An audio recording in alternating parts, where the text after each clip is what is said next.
The Christmas story is well known for all of these amazing stories of angels' visits, and Holy Spirit overshadowed conceptions and conversations and dreams, magi bearing amazing gifts, and a frantic escape to Egypt.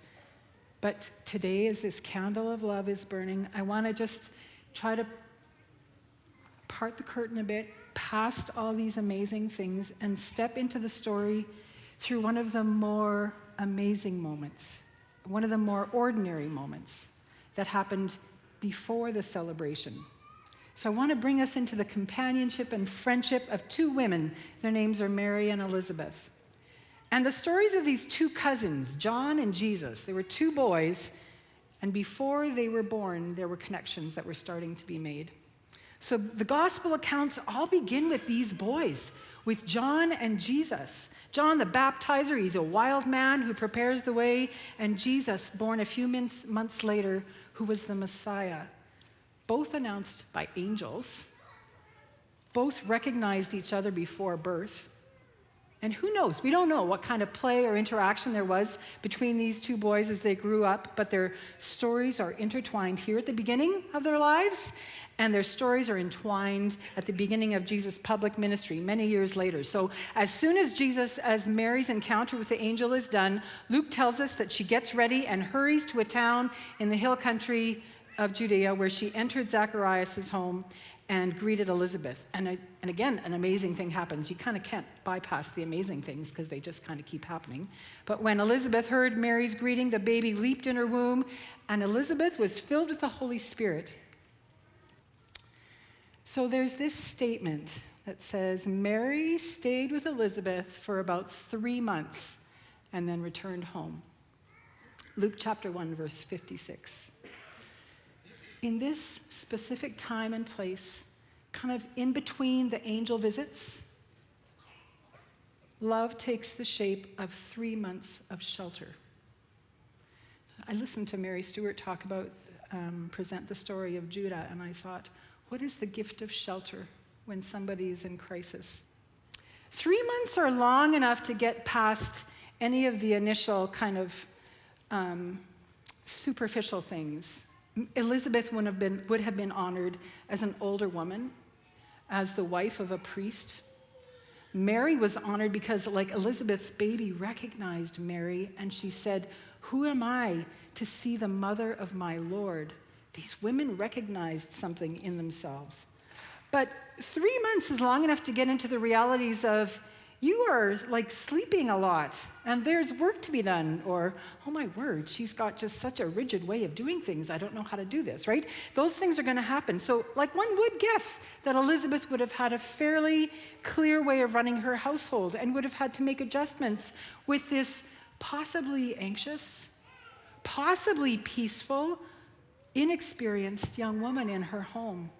But here in a moment of profound vulnerability, both then and now, young women without resources, without the support of a father, with possibly no support from the family, and with a very strange and unlikely story.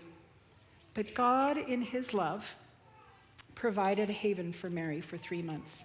Mary had a place where she could process her reality, where she was believed, where stories overlapped, and where I think attachments were formed that shaped our gospel story.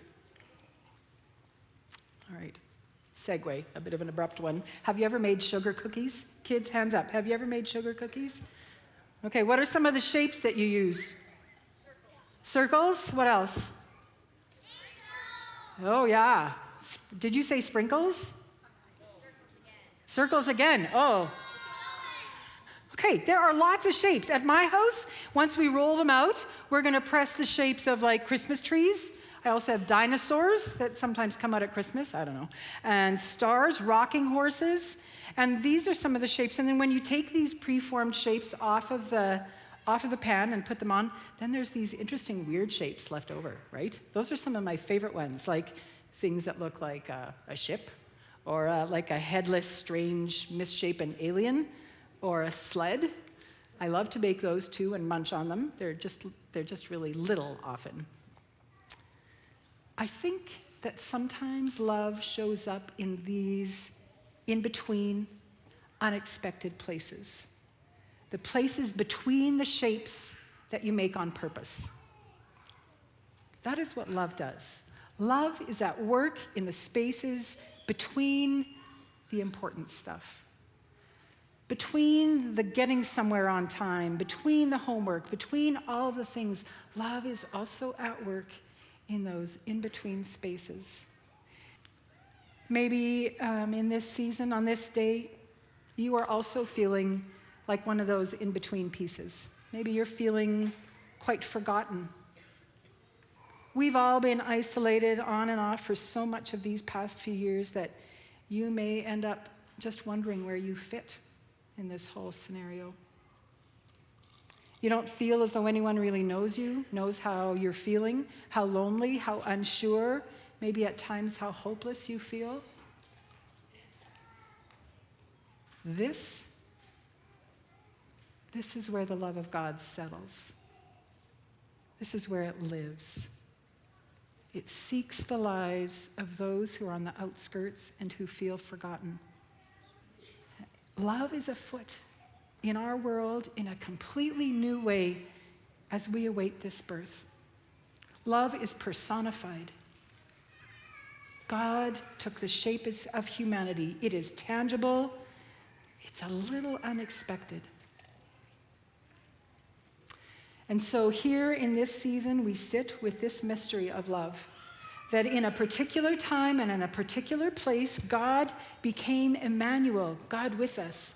And it's not just a curiosity for theological investigation. It's not only a puzzle. It is all of that.